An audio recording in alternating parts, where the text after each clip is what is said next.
സദാശിവസമാരംഭാം ശങ്കരാചാര്യമധ്യമാം അസ്മദാചാര്യപര്യന്താം വന്ദേ ഗുരുപരമ്പരാം. ഹൃദയകുഹരമധ്യേ കേവലം ബ്രഹ്മമാത്രം ഹി അഹം ഇതി സാക്ഷാദാത്മരൂപേണ ഭാതി. ഹൃദി വിഷമനസാ സ്വം ചിൻപദാമജ്ജദാ വാ പവനചലനരോധാദാത്മനിഷ്ഠോ ഭവത്വം. அப்பளமிட்டு பாரு அதை சாப்பிட்டுன்னா செய்யத்தீரு. அப்பளமிட்டு பாரு அதை சாப்பிட்டுன்னா செய்யத்தீரு. ഈ ഭൂവി തന്നിൽ ഏങ്കിത്തിരിയാമൽ സദ്ബോധ സുഖ സദ്ഗുരുവാനവർ ചെപ്പാത് ചൊന്ന തത്തുവമാക്കിരെ ഒപ്പുയർവില്ല ഓർമൊഴിയിൻ പടി. அப்பளமிட்டு பாரு அதை சாப்பிட்டுன்னா செய்யத்தீரு. அப்பளமிட்டு பாரு.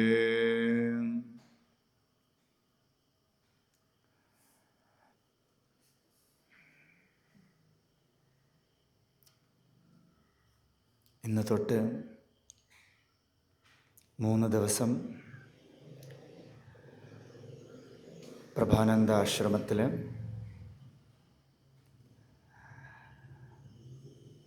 നമ്മൾ രമണ മഹർഷിയുടെ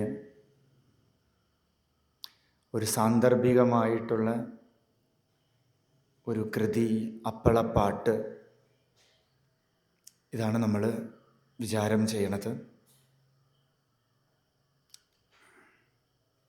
പൊതുവിൽ ഈ ഒരു ടൈറ്റിൽ കാണുമ്പോൾ തന്നെ ആൾക്കാർക്ക് ഒരു ആശ്ചര്യം ഉണ്ടായിരിക്കും. ഇതെന്താ ഇങ്ങനെ അപ്പളപ്പാട്ട് എന്നൊക്കെ പറഞ്ഞ് ഭക്ഷണത്തിൻ്റെ എന്തോ ഒരു കാര്യം പറഞ്ഞിട്ട് ഒരു ആശ്രമത്തിൽ അതിനെ പറ്റിയിട്ട് പാട്ടോ എന്ന് വിചാരിക്കും. ഇതൊരു സാന്ദർഭികമായിട്ടുള്ള കൃതിയാണ് ഭഗവാൻ രമണ മഹർഷിയുടെ. ആദ്യം മഹർഷിയെ പറ്റി എല്ലാവർക്കും അറിയാം, എന്നാൽ കൂടിയും മഹർഷിയെ പറ്റി ഒരു ഇൻട്രൊഡക്ഷൻ തന്നുകൊണ്ട് തുടങ്ങാം.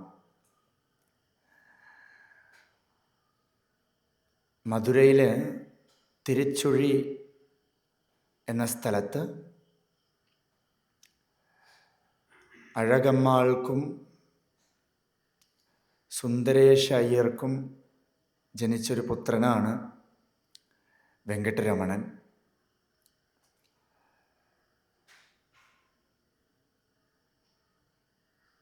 ഒരു ബ്രാഹ്മണ കുടുംബത്തിൽ ജനിച്ചു. അച്ഛൻ അഡ്വക്കേറ്റാണ്. പൊതുവെ നോക്കിയാൽ ഒരു ആചാര അനുഷ്ഠാനങ്ങളൊക്കെ നടന്നിട്ടുള്ള വീടാണോ എന്ന് ചോദിച്ചാൽ അതും ഇന്നും സന്ദേഹമാണ് അതിനെപ്പറ്റി. കാരണം തൊഴിൽ ആ രീതിക്കുള്ള ഒരു ശിവപൂജയോ കാര്യങ്ങളോ ഒന്നും വീട്ടിൽ തന്നെ നടന്നിട്ടുണ്ടോ എന്ന് തന്നെ സംശയമാണ് പലർക്കും ഇപ്പോഴും.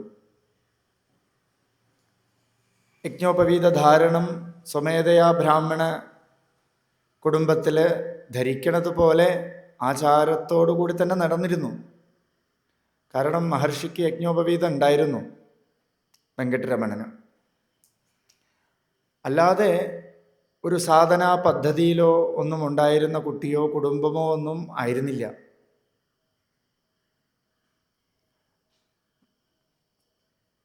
അപ്പോൾ ഈ കുട്ടിയെ സാധാരണ നമ്മളെല്ലാ കുട്ടികളെയും സ്കൂളിൽ വിടുന്നത് പോലെ സ്കൂളിൽ വിട്ടു.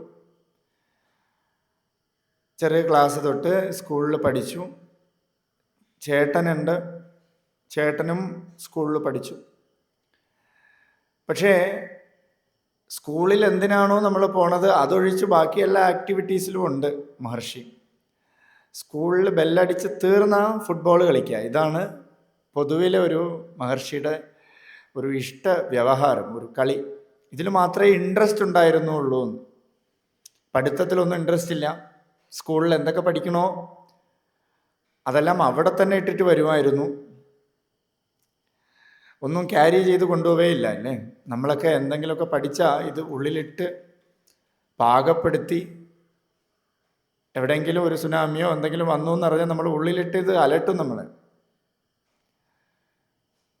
ഏതെങ്കിലും ഒരു സ്ഥലത്ത് പോയ ഒരു റൂം എടുത്ത് താമസിക്കാം വിചാരിക്കുമ്പോൾ അവിടുത്തെ അന്തേവാസി പറയാണ്, സാധാരണമായിട്ട് ഇവിടെ പാമ്പിൻ്റെ ശല്യമുണ്ട് എന്ന് പറഞ്ഞാൽ പൊതുവിൽ നമുക്ക് ഉറക്കം വരികയില്ല. എന്താ പാമ്പ് എന്നൊരു അറിവ് നമ്മുടെ ഉള്ളിൽ വന്നു.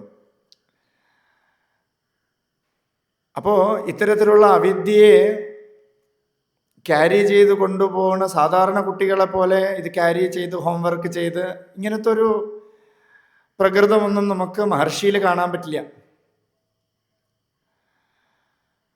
അങ്ങനെ സ്കൂൾ വിദ്യാഭ്യാസം കുറച്ച് നാളിങ്ങനെ നടന്നു.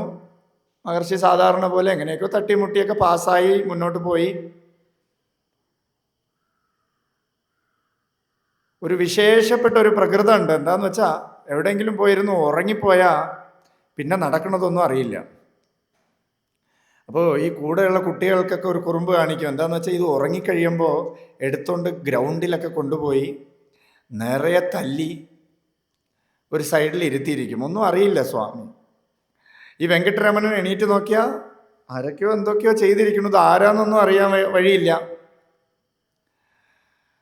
ഇങ്ങനൊരു വിശേഷമുണ്ട്. നമുക്കൊക്കെ ഒരു അലാറം, ചിലരൊക്കെ അലാറം എത്ര അലറിയാൽ കൂടെ എണീക്കില്ല. ആരാ ഈ അലാറം വയ്ക്കണത് അയാൾ ഒരിക്കലും എണീക്കില്ല. നമ്മുടെ കൂട്ടത്തിൽ തന്നെ രണ്ടുപേരുണ്ടായിരുന്നു. ഒരു 3 മണിയാകുമ്പോൾ അലാറം വയ്ക്കും.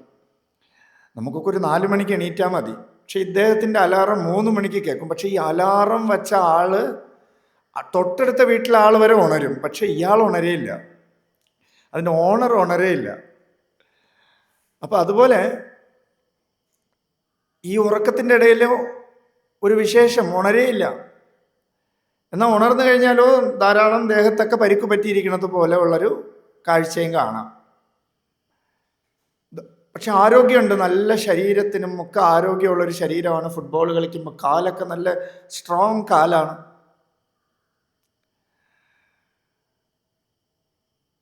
പഠിത്ത കാര്യങ്ങളിലൊന്നും ഇൻട്രസ്റ്റ് ഇല്ല. ഇത്രയേ ഉള്ളൂ വിശേഷം. ഒരു സാധാരണ ഒരു നമ്മളൊക്കെ കുട്ടിക്കാലത്ത് എങ്ങനെ ഇരുന്നോ അല്ലെ, കുരുത്തം കെട്ട കുട്ടികളെയൊക്കെ നമ്മൾ കാണുമല്ലോ. ഇതുപോലെ പഠിത്ത കാര്യത്തിനൊന്നും ഒരു ശ്രദ്ധയൊന്നും ഇല്ലാത്തൊരു കുട്ടി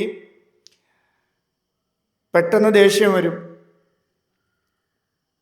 നമുക്ക് അത് പറഞ്ഞു തരണ്ട, എല്ലാവർക്കും ഉണ്ട് അത്. പെട്ടെന്ന് ദേഷ്യം വരണം ഒരു പ്രകൃതം. എന്തെങ്കിലും കിട്ടിയില്ലെങ്കിൽ പെട്ടെന്ന് ദേഷ്യം വരും. ഇതുപോലെ ഈ കുട്ടിക്കും പെട്ടെന്ന് ദേഷ്യം വരും. ഇത് പറയണമെന്ന് വെച്ചാൽ ഇതിനൊരു പരിവർത്തനം വന്നു എന്ന് അറിയുമ്പോൾ നമുക്കും ഇത് പറ്റും എന്ന് തോന്നണം. അതുകൊണ്ടാണ്.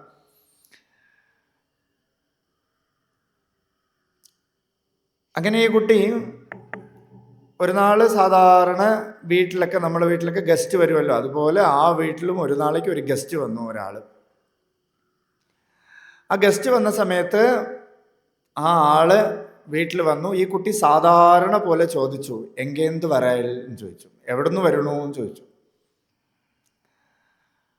അപ്പോൾ വന്ന ആള് ആരാ എന്ന് വിചാരിച്ചാൽ ഒന്നും പറയാൻ പറ്റില്ല അല്ലേ. ഞാൻ അവിടുന്ന് വരണു, ഇവിടുന്ന് വരണു, ബസ് സ്റ്റാൻഡിൽ നിന്ന് വരണു എന്നൊക്കെ പറയാം. ഇദ്ദേഹം പറഞ്ഞു അരുണാചലം എന്ന് പറഞ്ഞു. ഈ അരുണാചലം എന്നുള്ള വാക്ക് ഈ കുട്ടിയുടെ കാതിൽ വീണതോടെ എന്തോ ഒരു ഒരു ഉള്ളിൽ എന്തോ ഒരു തിളപ്പ്, ഒരു താപം വന്നു. എവിടെയോ സ്ഫുരിച്ചു കൊണ്ടിരുന്ന ഏതോ ഒരു പൊരുളിനെ തൊട്ടതുപോലെ ഒരു താപം. ചിലർക്കൊക്കെ അങ്ങനെയാണ്. ജിമ്മിലൊക്കെ പോയി നല്ല മസിലൊക്കെ ഉണ്ടാക്കി കാലത്തെണീറ്റ് വർക്കൗട്ടൊക്കെ ചെയ്ത ആള് വെളിയിൽ നിന്ന് ഒരാൾ കണ്ടിട്ട് ഇത്രയേ ഉള്ളൂ നിങ്ങളെ മസിലെന്ന് ചോദിച്ചാൽ തീരാന്നുള്ള പ്രശ്നമേ ഉള്ളൂ അല്ലേ. പിന്നെ കണ്ണാടിയുടെ മുമ്പിൽ ആക്ഷനായി, ഇതുണ്ടോ അതുണ്ടോ, ഞാൻ ഇത്ര വർക്കൗട്ട് ചെയ്തിട്ട് ഇത്രയേ ഉള്ളൂ എന്നൊക്കെ ടെൻഷൻ വരും നമുക്ക് അല്ലേ. അതുപോലെ ഈ ഒരു വാക്ക് ഉള്ളിൽ എന്തോ ഒരു താപത്തെ ക്രിയേറ്റ് ചെയ്തു. മഹർഷി പറയണു അരുണാചലം എന്ന് കേട്ടപ്പോഴേ ബാഹ്യപ്രജ്ഞയൊക്കെ പോയി. മുമ്പിൽ ഒരാൾ പറഞ്ഞതും പോയി, എവിടെയാ നിൽക്കണതെന്ന് മറന്നുപോയി. ഞാൻ ഈ ഭൂമിയിൽ ജനിച്ച ഒരു പൊരുളാണെന്ന് കൂടെ മറന്നുപോയി. ബാഹ്യവസ്തുക്കളെല്ലാം പോയി എന്തോ ആ വാക്ക്, ആ നാമം ക്രിയേറ്റ് ചെയ്തു എന്ന് മഹർഷി തന്നെ പറയുന്നുണ്ട്. പിന്നെ അങ്ങനെ ഇത് കേട്ട് കഴിഞ്ഞപ്പോൾ ഈ ജീവിതത്തിൽ കുറച്ച് നാളേക്ക് ഉണ്ടായിരുന്ന ദേഷ്യം പലതും കുറഞ്ഞു കുറഞ്ഞു കുറഞ്ഞു കുറഞ്ഞു വന്നു. വീണ്ടും സ്കൂളിൽ പോയി. അങ്ങനെ സുന്ദര അയ്യർ മരണപ്പെട്ടു. അഡ്വക്കേറ്റ് ആയിട്ടുള്ള അദ്ദേഹത്തിൻ്റെ അച്ഛൻ മരണപ്പെട്ടു. മരണപ്പെട്ടതിന് ശേഷം വേറെ ആശ്രയമോ ഒന്നുമില്ല എന്ന് പറഞ്ഞ് അമ്മാവൻ്റെ വീട്ടിലേക്ക്, മധുരയിലെ വീട്ടിലേക്ക് പോയി. മധുരയിലെ തെക്കു ഗോപുരത്തിൻ്റെ അടുത്ത് ഇപ്പോഴും നമുക്ക് പോയാൽ രമണാശ്രമം അതിനെ മെയിൻറ്റെയിൻ ചെയ്തു വെച്ചിരിക്കുന്ന വീട് കാണാം, മഹർഷിയുടെ ആ വീട്. അങ്ങനെ അമ്മാവൻ്റെ വീട്ടിൽ പോയി. അവിടെ നിന്ന് അവിടുത്തെ ഒരു കോൺവെന്റ് സ്കൂളിൽ പഠിച്ചു. സാധാരണ പോലെ വിദ്യാഭ്യാസമൊക്കെ നടന്നു.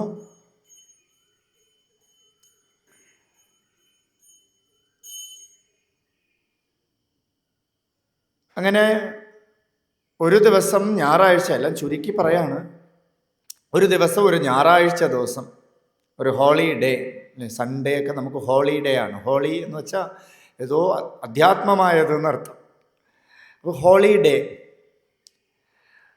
ആ ഹോളിഡേ എല്ലാവരും എവിടേക്കോ പോയിരിക്കണു. ഈ കുട്ടി മാത്രം മുകളിലത്തെ നിലയിൽ, ആഗ്രഹാരത്തിൻ്റെ മുകളിലത്തെ നിലയിലുണ്ട് ഈ കുട്ടി മാത്രം. നല്ല ആരോഗ്യവാനായ കുട്ടി, ഒട്ടും അധികം രോഗമൊന്നും പെട്ടെന്ന് പിടിപെടാത്തൊരു ശരീരം. അങ്ങനെ നിന്ന ഒരു 16 വയസ്സായ കുട്ടിക്ക് വീട്ടിൽ ഉച്ചയ്ക്ക് അവിടെ ഇങ്ങനെ ചുമ്മാ കിടന്നിരുന്നപ്പോൾ പെട്ടെന്ന് ഒരു മരണഭയം. പെട്ടെന്ന് എൻ്റെ ശരീരം ഇല്ലാതാവാൻ പോകണമെന്നൊരു തോന്നൽ, ഇപ്പം ഞാൻ നശിക്കാൻ പോകണമെന്നുള്ളൊരു തോന്നൽ, ഞാൻ മരിച്ചു പോകാൻ പോവുകയാണെന്ന് പെട്ടെന്ന് ഈ കുട്ടിക്ക് ഒരു മരണഭയം വന്നു. ഈ മരണഭയം വന്നതും ഈ കുട്ടി ആരെയും വിളിച്ച് കൂട്ടാൻ ശ്രമിച്ചില്ല. അല്ലേ, നമുക്കൊക്കെ എന്തെങ്കിലും ഹാർട്ട് നിരന്തരം ഇടിക്കണതെന്ന് കുറച്ച് കൂടുതൽ ഇടിച്ചാൽ തന്നെ 10 ഡോക്ടർമാരുടെ ഫോൺ നമ്പർ കയ്യിൽ വെച്ചിരിക്കും, വിളിക്കും. എനിക്ക് ഇങ്ങനെ ഹാർട്ട് ബീറ്റ് 72 സെക്കൻഡിൽ 136 എന്നൊക്കെ പറയും, 60 സെക്കൻഡിൽ ഇത്രയുണ്ട് എന്നൊക്കെ പറഞ്ഞ് നമ്മൾ ആശങ്കപ്പെടും. ഈ കുട്ടിയോ ഭയം ഉണ്ടായി, പക്ഷെ ആരെയും വിളിക്കാൻ നിവർത്തിയുമില്ല, ആരെയും വിളിച്ചുമില്ല. എന്നിട്ട് സ്വയമേവ എൻ്റെ ഈ ശരീരത്തിന് മരണം സംഭവിക്കുകയാണ് എന്ന് പറഞ്ഞിട്ട് ആ കുട്ടി അങ്ങനെ ആ കട്ടിലിൽ നീണ്ട് നിവർന്ന് അങ്ങോട്ട് കിടന്നു. നീണ്ട് നിവർന്ന് കിടന്നിട്ട് ഈ വായൊക്കെ അങ്ങോട്ട് കടിച്ചു പിടിച്ചു. ഒന്നും വെളിയിലേക്ക്, ശബ്ദം പോലും വെളിയിലേക്ക് വിടാതെ ആ നീണ്ടു നിവർന്ന് അങ്ങോട്ട് ആ കുട്ടി കിടന്നു. കുറച്ചു നേരം ഈ കുട്ടി തന്നെ ഇമാജിൻ ചെയ്തു, ഞാൻ മരിക്കാൻ പോവുകയാണ്, ഈ ശരീരം ദാ മരിച്ചു കഴിഞ്ഞു, ഈ ശരീരം മുഴുവൻ തണുത്തു വിറങ്ങലിച്ചിരിക്കുകയാണ്. കുറച്ച് കഴിഞ്ഞാൽ ഈ ശരീരത്തിനെ കുറച്ചു പേര് എടുത്തുകൊണ്ടുപോയി ക്രിമേഷൻ ഗ്രൗണ്ടിൽ, ശ്മശാനത്ത് കൊണ്ടുപോയി എരിച്ചു കളയും. അപ്പോൾ തന്നെ ഈ കുട്ടി വിചാരം ചെയ്തു, ഈ എരിഞ്ഞു പോണ ശരീരമാണോ ഞാൻ? ഈ നശിച്ചു പോണ ശരീരമാണോ ഞാൻ? ഞാൻ എന്ന പൊരുൾ നശിച്ചു പോവുമോ? ഇതൊരു വിചാരം വന്നു ഉള്ളിൽ. ഞാൻ എന്ന പൊരുളിൽ നിന്ന് നാശമുണ്ടോ?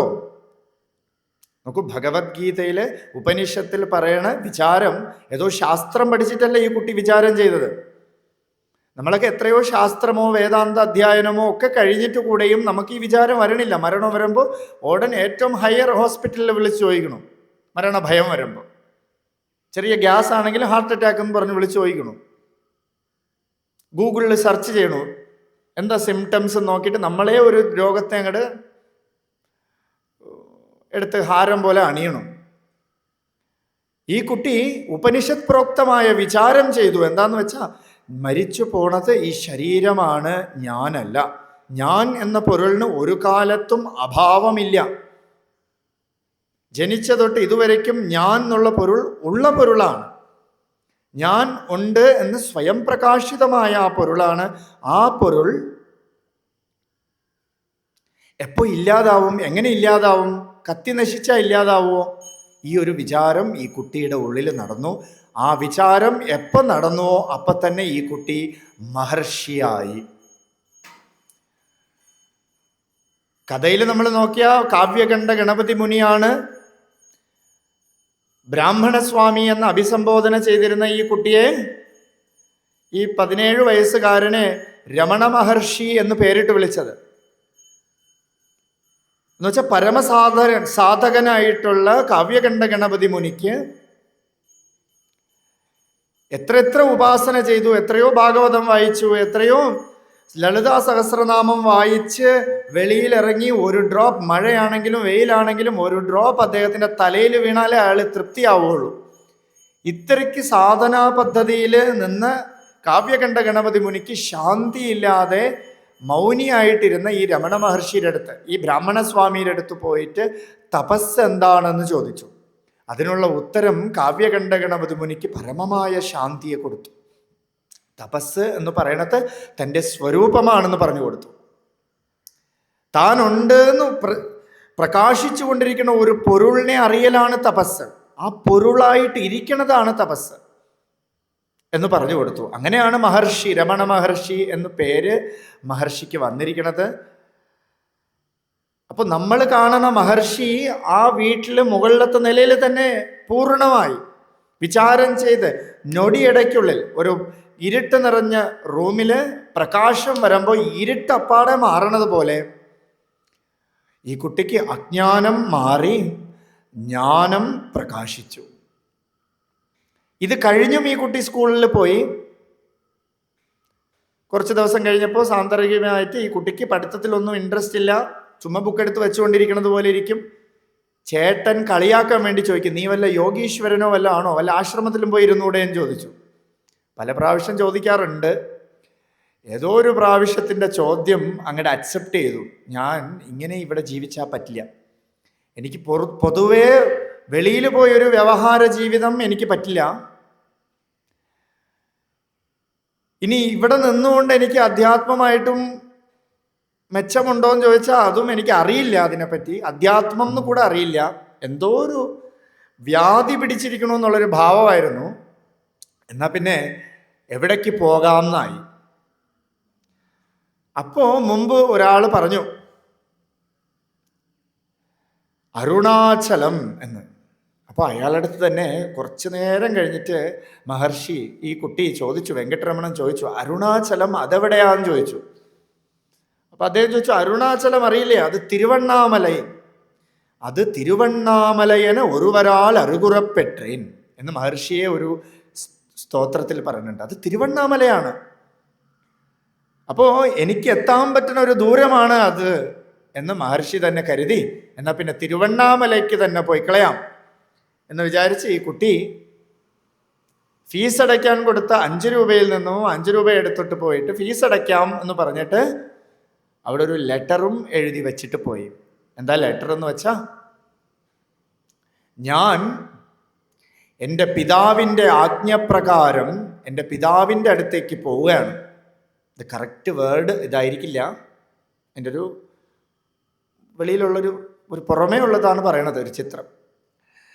അതുവരേക്കും ഞാൻ എന്ന് പറയുന്ന പൊരുളിനെ അവിടെ സൂചിപ്പിച്ചു, ഞാൻ എന്ന് പറഞ്ഞു.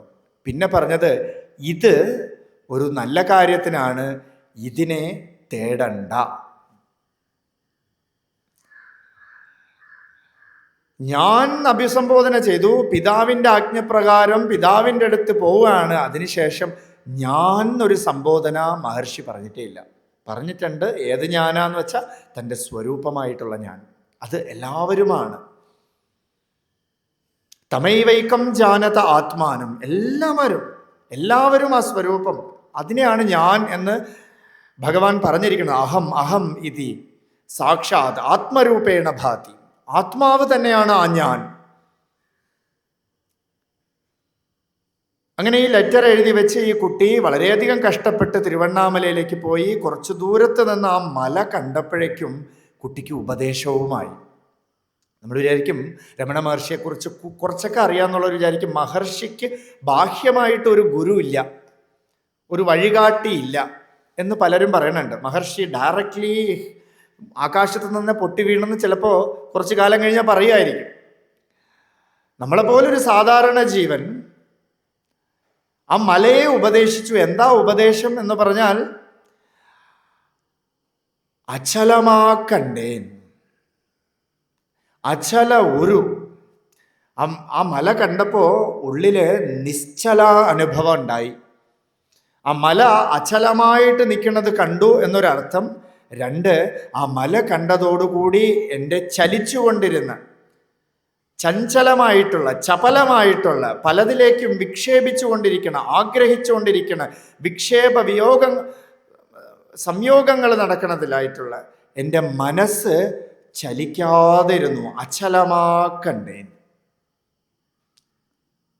അങ്ങനെ വന്നു ഈ കുട്ടി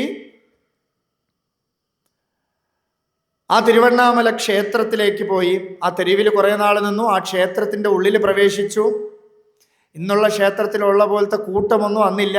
ഒരു 10-25 കൊല്ലം മുമ്പും ഒരു 20 കൊല്ലം മുമ്പും ഞാൻ പോകുമ്പോൾ കൂടെയും പത്മനാഭസ്വാമി ക്ഷേത്രം പണ്ടെങ്ങനെ ഇരുന്നു അതുപോലെയാണ് ഇരുന്നത്. ഒരു കൂട്ടവും ഇല്ല. ശാന്തിക്കാരൻ തന്നെ ഉണ്ടാവില്ല ചിലപ്പോൾ.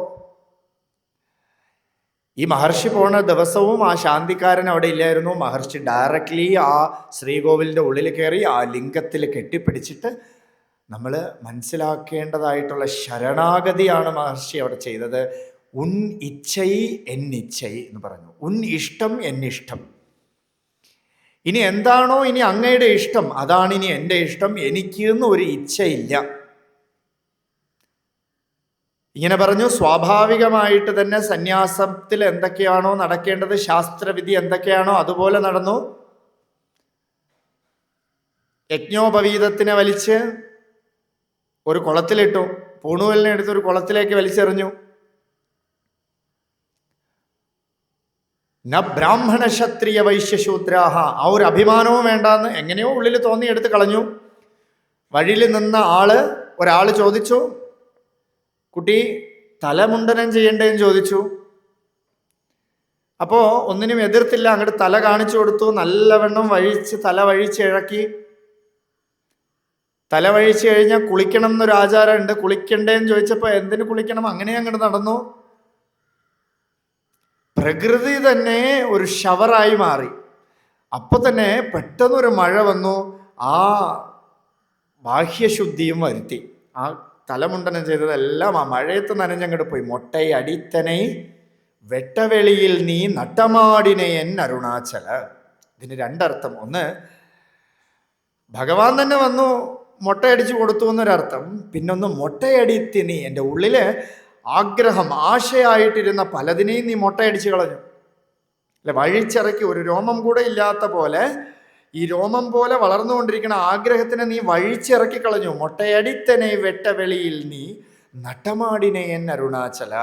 നടനം ചെയ്തു. എന്താ ആനന്ദം, എനിക്ക് ഉള്ളിൽ ആനന്ദ അനുഭൂതി തന്നിട്ട് എനിക്ക് ആനന്ദത്തിന് പ്രതിബന്ധമായിരുന്ന ആശ പാശങ്ങളെയൊക്കെ നീ മൊട്ടയടിച്ചു കളഞ്ഞു എന്നൊരർത്ഥം.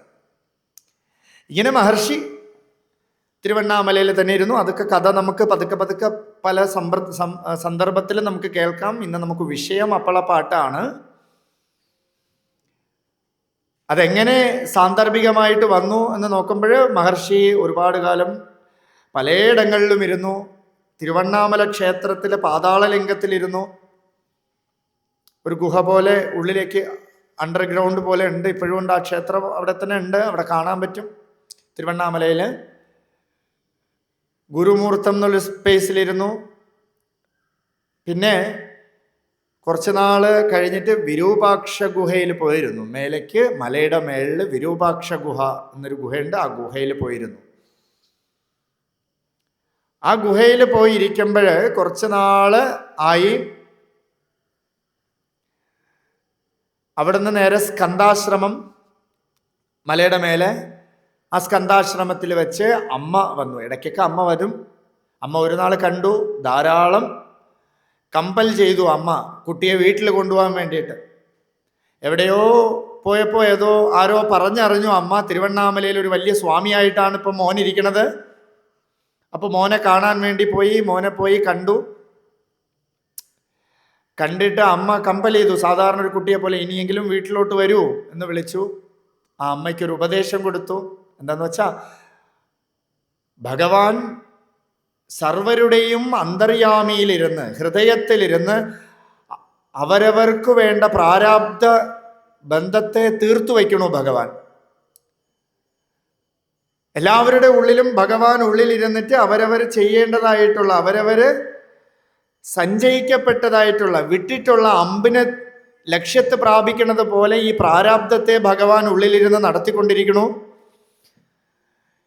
എന്തൊക്കെ നമ്മൾ നടത്തണം എന്ന് വിചാരിക്കണത് ഭഗവാന്റെ ഇച്ഛയില്ലെങ്കിൽ അത് നടക്കില്ല. എന്തൊക്കെയാണോ നടക്കണ്ടെന്ന് വിചാരിക്കുന്നത് ഭഗവത് ഇച്ഛയുണ്ടെങ്കിൽ അത് നടക്കും. അതുകൊണ്ട് ഒന്നിനെയും ഫോഴ്സ് ചെയ്യേണ്ട ആവശ്യമില്ല. അവരവരുടെ പ്രാരാബ്ധത്തെ അവരവർ തീർക്കണോ എന്ന് അമ്മയ്ക്ക് ഉപദേശം കൊടുത്തു. അമ്മ വീട്ടിൽ പോയി. തിരിച്ചു വീട്ടിൽ അമ്മ വന്നു. അമ്മയ്ക്ക് സന്യാസ ദീക്ഷ ഉൾപ്പെടെ സമ്പ്രദായപരമായിട്ടല്ലെങ്കിലും അമ്മയ്ക്ക് ഉപദേശം കൊടുത്ത് അമ്മ കൂടെ ഉണ്ടായി. അങ്ങനെ കൂടെ ഉണ്ടായി കുറച്ച് നാള് നമ്മള് അല്ലേ, കുറച്ച് നാളൊക്കെ ഒരു ശിഷ്യന്മാർ ആദ്യം ഒരു ഗുരുവിനെ കാണാൻ വരുമ്പോൾ വലിയൊരു ഉള്ളില് ആനന്ദം വരും, ഉള്ളിലൊരു ഭയഭക്തിയൊക്കെ ഉണ്ടാവും. ആദ്യം ഗുരുവേ എന്നൊക്കെ വിളിക്കും, പിന്നെ പതുക്കെ പേരും ചേട്ടാ എന്നൊക്കെ വിളിച്ചു തുടങ്ങും, പിന്നെ പേര് വിളിച്ചു തുടങ്ങും, പേരിൻ്റെ പാതി വിളിച്ചു തുടങ്ങും. അല്ലേ, നമ്മൾ സമ്പ്രദായമൊക്കെ നോക്കിയാൽ പലർക്കും അങ്ങനെയാണ്. കുറച്ച് അറ്റാച്ച്ഡ് ആകുമ്പോൾ അവരുടെ അടുത്ത് എന്തെങ്കിലുമൊക്കെ നമുക്ക് കൂടുതൽ ആശയവിനിമയമൊക്കെ നടത്താം. അല്ലേ, കേനോപനിഷത്തിൽ തന്നെ അങ്ങനെ ഒരു സന്ദർഭം വരും. അഗ്നി ആദ്യം ബ്രഹ്മത്തെ അറിയാൻ പോവാണ്. എന്താ ഒരു യക്ഷം വന്നത് എന്നറിയാൻ വേണ്ടിയിട്ട് ഈ ദേവന്മാരെല്ലാം കൂടെ അഗ്നിയെ പോയി കാണും. അഗ്നി ഒന്ന് പോയി അന്വേഷിച്ചിട്ട് വരും, എന്താ ഒരു യക്ഷം വന്നത്, ഒരു വലിയ പ്രകാശമാനമായ ഒരു പൊരുൾ വന്നല്ലോ, അതെന്താന്ന് അറിഞ്ഞിട്ട് വരുമെന്ന് പറഞ്ഞു. അപ്പൊ അഗ്നി അവിടെ പോയി ആദ്യം ഞാൻ അഗ്നിയാണ് എന്ന് പറഞ്ഞു. അപ്പൊ ശരി. അപ്പൊ തിരിച്ചു ചോദിച്ചു, നീ അഗ്നി ആണല്ലേ? കുറച്ചു നേരം സംസാരിച്ച് ഒന്ന് അറ്റാച്ച്ഡ് ആയപ്പോൾ എനിക്ക് വഹ്നി എന്നൊരു പേരുണ്ട്, എനിക്ക് ജാതവേദൻ എന്നൊരു പേരുണ്ട്, വേദത്തിനോടൊപ്പം ജനിച്ചത് എന്നൊരു പേരുണ്ട്, ഇല്ല ജനിച്ചവരെ കുറിച്ചെല്ലാം അറിയാം എന്നൊരു പേരും എനിക്കുണ്ട് എന്നൊക്കെ കൂടുതൽ അധിക സംബോധന വരും. ഒരാളടുത്ത് പോയി നമ്മൾ അധികം അറ്റാച്ച്ഡ് ആയി വരുമ്പോൾ കുറച്ച് സംബോധന വരും. ഇതുപോലെ ഈ അമ്മ എന്ത് ചെയ്തു, കുറച്ച് നാൾ കൂടെ ഇരുന്ന് അമ്മയ്ക്ക് പെട്ടെന്നൊരു ആഗ്രഹം വന്നു. ഈ വെങ്കട്ടരമന് കുട്ടിയായിരിക്കുമ്പോൾ വലിയ ഇഷ്ടമായിരുന്നു ഈ ഇരട്ടയപ്പം എന്ന് പറയും, ഒരു അപ്പളം, ഒരു പപ്പടം. അല്ലെ, അപ്പളം എന്ന് പറഞ്ഞാൽ നമുക്ക് ഈ കേരളക്കാർക്ക് അറിയില്ല കൂടുതലും. പൊതുവേ തിരുവനന്തപുരം പാലക്കാടുള്ളവർക്ക് അറിയാൻ പറ്റും. ഇടയിലുള്ളവർക്ക് അപ്പളം എന്താ ചോദിക്കില്ലേ. അപ്പളപ്പാട്ടെന്ന് ചിലർ മാപ്പിളപ്പാട്ടെന്ന് കേൾക്കും. അപ്പോൾ അപ്പളം എന്താന്ന് വെച്ചാൽ പപ്പടം. ഈ വെങ്കട്ടരമനെ ഒരു ചെറിയ ചേരുവയൊക്കെ ചേർത്ത്, ജീരകം അങ്ങനെ ഇങ്ങനെ ചെറിയ ചെറിയ ചേരുവയൊക്കെ ചേർത്തുള്ളൊരു പപ്പടം വലിയ ഇഷ്ടമാണ്. ഇരട്ടയപ്പം എന്ന് പറയാം അവിടെ മധുര ഭാഗത്തൊക്കെ. ഈ ഇരട്ടയപ്പം വെങ്കട്ടരമന് വേണ്ടി ഉണ്ടാക്കി കൊടുക്കണം എന്ന് വിചാരിച്ച ഒരു അമ്മ, സാധാരണ ഒരു അമ്മ അല്ലേ, മക്കൾക്കൊക്കെ നല്ല ആഹാരം ഉണ്ടാക്കി കൊടുക്കണം എന്നൊക്കെ ആഗ്രഹം വരും. അതുപോലെ വെങ്കട്ടരമനെ ഉണ്ടാക്കി കൊടുക്കണം എന്നൊരു ആഗ്രഹം വെച്ചു. മഹർഷിയുടെ അടുത്ത് പറഞ്ഞില്ല. പതുക്കെ ഈ അമ്മ ഇതിനു വേണ്ടിയിട്ടുള്ള സാമഗ്രികളൊക്കെ സംഘടിപ്പിക്കാൻ നോക്കി. കവലയിലേക്ക് പോണു. മഹർഷി ദൂരെ നിന്ന് അമ്മയുടെ ഈ നീക്കങ്ങളെല്ലാം വാച്ച് ചെയ്തു. ഇങ്ങനെ പോണു, അവിടെ പോണു, പതുക്കെ കവലയിലേക്ക് താഴേക്ക് ഇറങ്ങിപ്പോണു, പലരുമായിട്ട് ചെറുതായിട്ട് സംസാരിക്കണു. ഇതിനൊക്കെ മഹർഷി നല്ല ശ്രദ്ധാപൂർവം കണ്ടു. എന്തൊക്കെയോ ചെയ്യാൻ പ്ലാൻ ഉണ്ട് എന്ന് മഹർഷിക്ക് മനസ്സിലായി. അങ്ങനെ ഈ സാമഗ്രികളും സാധനങ്ങളും ഒക്കെ ഒപ്പിച്ചതിന് ശേഷം അമ്മ വന്ന് മഹർഷിയുടെ അടുത്ത് പറയാണ്, വന്നിട്ട് ഒന്ന് ഇത് പരത്താനും ഒന്ന് ക്ലിയർ ചെയ്യാനും ഒന്ന് എന്നെ സഹായിക്കൂ എന്ന് പറഞ്ഞു. അപ്പോൾ മഹർഷി ദേഷ്യപ്പെട്ടു. കാരണം അമ്മയുടെ ഉള്ളിൽ ആഗ്രഹം എന്നൊരു ആശ, അല്ലേ, ആശയാകുന്ന ഒരു പാശം വന്നിരിക്കണു. ഇത് പാടില്ല. സർവസംഘപരിത്യാഗികൾക്കോ ഒന്നും എല്ലാം വിട്ട് ത്യജിച്ചു വന്നവർക്കോ ഏകാന്തവാസികൾക്കോ ഈ ആശ വരാൻ പാടില്ല.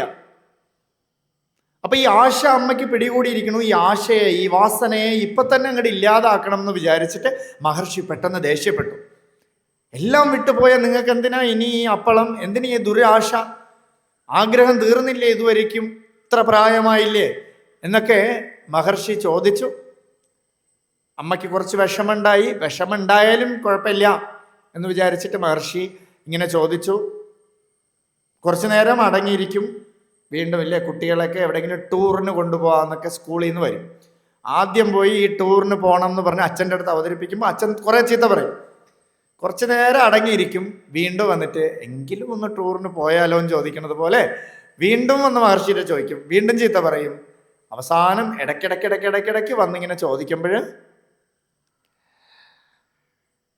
മഹർഷി പറഞ്ഞു, എന്നാ ഞാൻ ഒരു പപ്പടം ഉണ്ടാക്കി തരാം.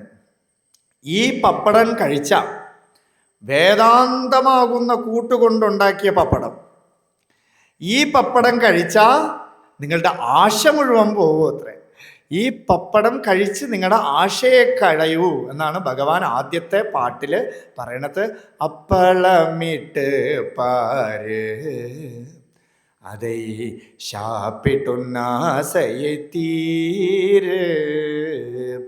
ഈ പപ്പടം കഴിച്ചാൽ ആശ മാറും അത്രയും. എല്ലാ ലൗകികമായിട്ടുള്ള ചിന്തകളും ഒക്കെ മാറും അല്ലേ. ആശയെ ഇല്ലാതാക്കാൻ വേണ്ടിയിട്ടാണ് എല്ലാ ജീവനും സ്പിരിച്വാലിറ്റിയിലേക്ക് കടക്കുന്നത്. ലൗകികമായിട്ട് നമ്മൾ നിൽക്കുമ്പോൾ എന്തെങ്കിലും വീട് വേണം, കാറ് വേണം, കുട്ടികൾക്ക് നല്ല വിദ്യാഭ്യാസം കൊടുക്കണം, അത് ഇത് പല പല ചർച്ചകൾ നമുക്ക് വരും, പല പല ആശ നമുക്ക് വരും. ഈ ആശയാണ് നമുക്ക് പിന്നെ പാശമായി മാറണത്. അപ്പൊ ഈ ആശ പതുക്കെ നമുക്ക് ദുഃഖത്തെ തന്നുകൊണ്ടിരിക്കും. ഒരു സിദ്ധൻ തമിഴില് പാടിയിരിക്കുന്നു, ആശയെ അറിമിൻ ആശയെ അറിമിൻ, ഈശനോടാകിലും ആശയെ അറിമിൻ. ആശയെ ഇല്ലാതാക്കൂ, ആശയെ ഇല്ലാതാക്കൂ. ഇനി ഈശ്വരനോടാണെങ്കിൽ കൂടെയും ആശയെ ഇല്ലാതാക്കൂ. അതെങ്ങനെ ഈശ്വരനോട് നമുക്ക് ആശ ഇല്ലാതാവും? അപ്പം നമ്മൾ പൊതുവിൽ നോക്കിയാൽ എന്തിനോടാണ് നമ്മൾ ഈശ്വരനെ പോയി പെട്ടെന്ന് പോയി അമ്പലത്തിൽ പോയി കാണാൻ പോണേന്ന് വെച്ചാൽ അല്പ എന്തൊക്കെയോ നമുക്ക് നേടണം ഈശ്വരൻ്റെ എന്ന് അല്ലേ. ഒരു ഭാഗവത സപ്താഹം ആണെങ്കിൽ കൂടെയും ഒരു രുക്മിണി സ്വയംവരത്തിൻ്റെ അന്ന് ധാരാളം പേര് വരും കേൾക്കാം. എന്താന്ന് വെച്ചാൽ ഇത് കേട്ടാൽ ഇതിൽ പോയി അവിടെ പൂജ ചെയ്യണ പൂജകനെ അർച്ചന ചെയ്താൽ എൻ്റെ വീട്ടിലെ കുട്ടികൾക്കൊക്കെ കല്യാണമാവുന്നൊരു ചർച്ച പൊതുവിൽ ഭാഗവത സപ്താഹക്കാരൊക്കെ പറയും. എന്തിനാന്ന് വെച്ചാൽ അങ്ങനെയെങ്കിലും ആളുകൾ വരട്ടെ എന്ന് പറഞ്ഞിട്ടാണ് പറയണതെന്ന്.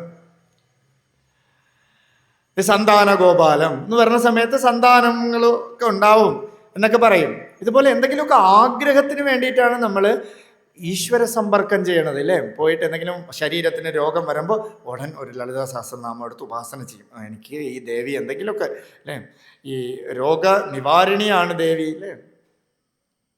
വാസ്തവത്തിൽ രോഗം ഈ സംസാരമാണ്. ദേവി എന്ത് രോഗത്തെയാ ഇല്ലാതാക്കണമെന്ന് വെച്ചാൽ സംസാര നിവാരണം ചെയ്തു തരും. നമ്മുടെ ഉള്ളിൽ ഈ സംസാര ജീവിതത്തിൽ നിന്നും നമ്മളെ ഉന്മൂലനം ചെയ്യും ഭഗവാൻ. ദേവി നമ്മളെ സംസാരത്തിൽ നിന്നും മാറ്റി അമൃതത്വത്തിലേക്ക് കൊണ്ടുപോകും. അതാണ് അവിദ്യാസ്വരൂപിണ്യേ നമഃ. ലളിതാ സഹസ്രനാമത്തിൽ ഈ രണ്ട് നാമം വരും, അവിദ്യാസ്വരൂപിണ്യേ നമഃ. വിദ്യ സ്വരൂപിണിയാണ് ദേവി, അവിദ്യാസ്വരൂപിണിയാണ്. എന്താ അല്ലേ, ചെളിയിൽ ഇറങ്ങിച്ചെന്നേ നമുക്ക് ചെളിയെ വൃത്തിയാക്കാൻ പറ്റുമോ? ഒരിടത്ത് ചെളി കെട്ടി നിൽക്കണമെന്ന് വെച്ചോ, ചെളിയെ പറ്റാതെ അത് വൃത്തിയാക്കാൻ പറ്റുമോ? ഇല്ല, ചെളി പറ്റും. അതുകൊണ്ട് ഈ ചെളിക്കുള്ളിൽ പെട്ടിരിക്കണം നമ്മളെ ദേവി പിടിച്ച് വലിക്കാൻ വരുമ്പോൾ ദേവിക്ക് അജ്ഞാന സ്വരൂപമാവും. ദേവി അജ്ഞാന സ്വരൂപമായിട്ട് വന്നിട്ടേ നമുക്ക് ഈ ചെളിയുടെ ഉള്ളിൽ നമ്മളെ കൊണ്ടുപോകാൻ പറ്റുള്ളൂ. എന്നാൽ ചെളിയുടെ ഉള്ളിൽ നിന്നും വലിച്ചെടുത്ത് നമ്മളെ ശുദ്ധമാക്കി മാറ്റണു ദേവി. അതുപോലെ അജ്ഞാനത്തിൽ വന്നു നിന്ന് നമ്മളെ ഈ ജ്ഞാനത്തിലേക്ക് പരമേശ്വരി ഉയർത്തണു എന്നാണ് ലളിതാ സഹസ്രനാമം പറയണത്. ഈ അജ്ഞാനമാണ് ഏറ്റവും വലിയ രോഗം. അജ്ഞാനമാകുന്ന രോഗമാണ് നമുക്ക് ബാധിച്ചിരിക്കുന്നത്. അജ്ഞാന തിമിരാന്തസ്യ ജ്ഞാനാഞ്ജന ശലാകയാ ചക്ഷുരുന്മീലിതം യേന തസ്മൈ ശ്രീ ഗുരവേ നമഃ. ഈ അജ്ഞാനമാകുന്ന തിമിരം ബാധിച്ചിരിക്കണു. ഒന്ന് കാഴ്ചയില്ല തിമിരം ബാധിച്ചവർക്ക്. നേരെ എല്ലാവർക്കും നല്ല വിഷൻ ഉള്ളതുപോലെ തിമിരം ബാധിച്ചവർക്ക് കാഴ്ചയില്ല.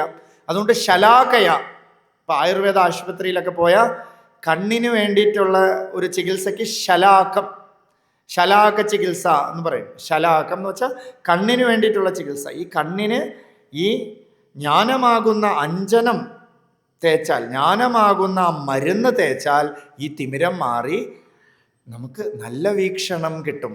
അതുപോലെ ഈ ആഗ്രഹം ഈശ്വരനോട് ഒരു സ്പിരിച്വാലിറ്റിയിൽ വന്നാൽ കൂടെയും നമ്മൾ വിചാരിക്കും എന്തൊക്കെയോ നേടണം, ധാരാളം സപ്താഹം കിട്ടണം, ധാരാളം പ്രഭാഷണം കിട്ടണം, ഇല്ലെങ്കിൽ ധാരാളം പൂജ കിട്ടണം. എൻ്റെ വായന എല്ലാവർക്കും ഇഷ്ടപ്പെടണം, ഇങ്ങനെ ഒരു ചിന്ത വരും. അയാൾ അത്ര വായന ശരിയില്ല, ഞാൻ നല്ല വായനയാണ്, ഇനി അയാൾ എന്നെക്കാളും വായിക്കണ, ഒരു അസൂയ ഇല്ലേ? ഇത് ലൗകികപരമായിട്ടുണ്ട്, അധ്യാത്മത്തിൽ വന്നാലുണ്ട്. ഇതിനെയാണ് ആശ എന്ന് പറയുന്നത്. എന്തിനെയോ നമ്മൾ ആഗ്രഹിക്കണു, എന്തോ ഒന്ന് മുന്നിൽ വച്ചിട്ട് മിഥ്യാധാരണയിലൂടെ നമ്മൾ ആഗ്രഹിക്കണു. ഈ ആശയാണ് നമ്മൾ ഇല്ലാതാക്കേണ്ടത്. അതുകൊണ്ട് ആ ആശയെ ഇല്ലാതാക്കാനാണ് സ്പിരിച്വാലിറ്റി. അവിടെ സ്പിരിറ്റേ ഉള്ളൂ എന്ന് വെച്ചാൽ ആത്മാ. അവിടെ ഈ ചൈതന്യം മാത്രമേ ഉള്ളൂ. അവിടെ ചൈതന്യത്തിനെ അറിയണവൻ ഇല്ല. ചൈതന്യത്തിനെ അറിയണവനാണ് ആശ. ഈ ആശ മാറിയാൽ നമുക്ക് പ്രിയമുണ്ടാവും, എല്ലാവരോടും പ്രിയമുണ്ടാവും. ആശയെ പടപ്പട തുമ്പം താനെ, ആശയെ വിടവിട ഇൻപം താനെ. എത്രത്തോളം നമ്മൾ ആശ വച്ചിരിക്കണോ അത്രത്തോളം നമുക്ക് ദുഃഖമുണ്ടാവും. ഇപ്പൊ രാമകൃഷ്ണദേവൻ ഒരു കഥ പറയും ആശയെക്കുറിച്ച്. ഒരു ഭിക്ഷു എവിടെയൊക്കെയോ ഭിക്ഷയ്ക്ക് പോയി. ഇന്നിപ്പോൾ നമ്മുടെ നാട്ടിലൊക്കെ ഭിക്ഷയ്ക്ക് പോയാൽ ആർക്കും ഭിക്ഷയൊന്നും കിട്ടില്ല, കുറെ ചീത്ത കിട്ടും. നല്ല ആരോഗ്യമുണ്ടല്ലോ, ജോലിയെടുത്ത് ജീവിച്ചൂടെ, കൂലിയെടുത്ത് ജീവിച്ചൂടെ എന്നൊക്കെ പറയും. ഭിക്ഷാ സമ്പ്രദായമൊക്കെ പോയി. അപ്പോൾ ഒരാളിങ്ങനെ ഭിക്ഷ എടുത്ത് വന്നുകൊണ്ടിരുന്നു. അയാൾക്ക് ഒരിടത്തും ഭിക്ഷ കിട്ടിയില്ല. തളർന്ന് ഒരു മരത്തിൻ്റെ ചുവട്ടിൽ വന്നിരുന്നു. ആ മരത്തിൻ്റെ ചുവട്ടിൽ ഇരുന്നിട്ട് ഇങ്ങനെ ആലോചിച്ചു, ഇങ്ങനെ, ഭഗവാനെ എന്തെങ്കിലുമൊക്കെ പഴമോ എന്തെങ്കിലുമൊക്കെ കിട്ടിയാ എൻ്റെ വിശപ്പ് മാറുമായിരുന്നു ഭഗവാനെ എന്ന് പ്രാർത്ഥിച്ച് കണ്ണു തുറന്ന് നോക്കിയപ്പോൾ ഫ്രണ്ടിൽ അയാളുടെ മുമ്പിൽ കുറച്ച് ധാരാളം പഴങ്ങൾ, പലതരത്തിലുള്ള ഫ്രൂട്ട്സ് ഒക്കെ ഇരിക്കണം. അപ്പം ഇദ്ദേഹം എന്ത് ചെയ്തു? ഈ ഫ്രൂട്ട്സൊക്കെ വന്ന് എനിക്കെന്തെങ്കിലും മായാജാല വിദ്യ വല്ലതും കിട്ടിയോ, എന്തെങ്കിലും കഴിവ് വല്ലതും കിട്ടിയോ എന്ന് വിചാരിച്ച് ഇദ്ദേഹം എന്ത് ചെയ്തു? എന്നാൽ പിന്നെ നല്ല മൃഷ്ടാനം ഊണ്, നല്ലൊരു സദ്യ ആഗ്രഹിച്ച് കളയാം എന്ന് വിചാരിച്ച് ഇദ്ദേഹം എന്ത് ചെയ്തു? നല്ല സദ്യ വരണേ എന്ന് പ്രാർത്ഥിച്ചപ്പോൾ ഫ്രണ്ടിൽ സദ്യ വന്നു. അപ്പോൾ എനിക്ക് സിദ്ധി കിട്ടിയിരിക്കണോ, ഇനിയിപ്പോൾ സദ്യ മാത്രം മതിയോ, ഇതൊക്കെ വിളമ്പിത്തരാനൊക്കെ ഒരാൾ വേണ്ടേ എന്ന് വിചാരിച്ചിട്ട് ഒരു സർവൻ്റ് വേണം എന്ന് വിചാരിച്ചു. നോക്കിയപ്പോൾ ഫ്രണ്ടിൽ ഒരു സർവൻ്റ് വന്നു. ഇപ്പോൾ ഹോട്ടലിലൊക്കെ പോയി എക്സ്ക്യൂസ് മീ സാർ എന്താ വേണ്ടതെന്ന് ചോദിക്കുന്നത് പോലെ, മെനു ഒക്കെ കൊണ്ടുവയ്ക്കുന്നത് പോലെയൊക്കെ എല്ലാം ചെയ്തു, ക്ലീൻ ചെയ്ത് തവിയൊക്കെ എടുത്തിട്ട് വന്ന് എല്ലാം കൊടുക്കണു. നല്ല ഊണ് കഴിച്ചപ്പോൾ ഇയാൾക്കൊരാഗ്രഹം, ഈ കാലൊക്കെ ഒന്ന് മസാജ് ചെയ്യാൻ ഒരാളുണ്ടായിരുന്നെങ്കിൽ കുഴപ്പമില്ല എന്ന് തോന്നി. അപ്പോൾ ഒരാൾ വന്നിങ്ങനെ കാല് മസാജ് ചെയ്തു കൊടുത്തു, നല്ല സുഖമായിട്ടിരുന്നു. പിന്നെ ആലോചിച്ചു, ഈ കാടല്ലേ, അതുകൊണ്ട് നമുക്ക് ഒരു വീടോ എന്തെങ്കിലുമൊക്കെ കിട്ടിയാൽ തരക്കേടില്ലായിരുന്നു എന്ന് വിചാരിച്ചു. അപ്പോൾ ശരി, പെട്ടെന്നൊരു വീട് വന്നു, വലിയൊരു കൊട്ടാരം പോലത്തെ വീട് വന്നു. ഈ വീട് വന്ന് ഇദ്ദേഹം പിന്നെ ചിന്തിച്ചത്, ഇത് വലിയ കാട് പ്രദേശമാണ്, വല്ല പുലിയോ മറ്റോ ആനയോ വല്ലൊക്കെ വരുമോ എന്ന് ഇദ്ദേഹം ഒന്ന് ചിന്തിച്ചതേ ഉള്ളൂ. അപ്പം തന്നെ പുലി വന്ന് ഇയാളെ കഴിച്ചു. അപ്പം തന്നെ പുലി വന്ന് ഇയാളെ പിടിച്ചു. അപ്പോൾ ഈ കഥ എന്താന്ന് വെച്ചാൽ, ചെറിയ ആശ, ആ ആശയുടെ ഫലം എന്തായി? അദ്ദേഹത്തിന് മൃത്യുവിന് കാരണമായി. അതുകൊണ്ട് യോഗികളും ജ്ഞാനികളും ഉപനിഷത്തും ഒക്കെ പറയണു, ഈ ആശ എന്ന് പറയണത് വലിയ മൃത്യുവാണ്. ഈ ആഗ്രഹം എന്ന് പറയണത് തന്നെ വലിയൊരു മൃത്യുവാണെന്ന് ഉപനിഷത്തെ പറയണു. പരാചഹ കാമാൻ അനുയന്തി ബാലാഹാത്തെ മൃത്യോർയന്തി വിതതസ്യ പാശം.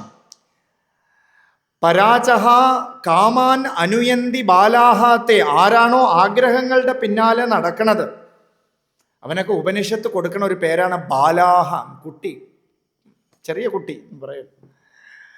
എന്നുവെച്ചാൽ ഉപനിഷത്തിൽ ചെറിയ കുട്ടി എന്ന് പറഞ്ഞാൽ അറിവില്ലാത്തവൻ എന്നർത്ഥം. ഈ അറിവില്ലാത്തവനാണ് ആശയുടെ പിന്നാലെ ഓടിക്കൊണ്ടിരിക്കുന്നത്. ആശാപാശത്തിൻ്റെ പിന്നാലെ ഓടിക്കൊണ്ടേയിരിക്കും. ഈ ആശ വേണം, അത് വേണം, അത് വേണം, അത് വേണം, ഇത് വേണം, വീട് വേണം, കാറ് വേണം. അറിവില്ലാത്തവനാണ് അങ്ങനെ ഓടിക്കൊണ്ടിരിക്കുന്നത്.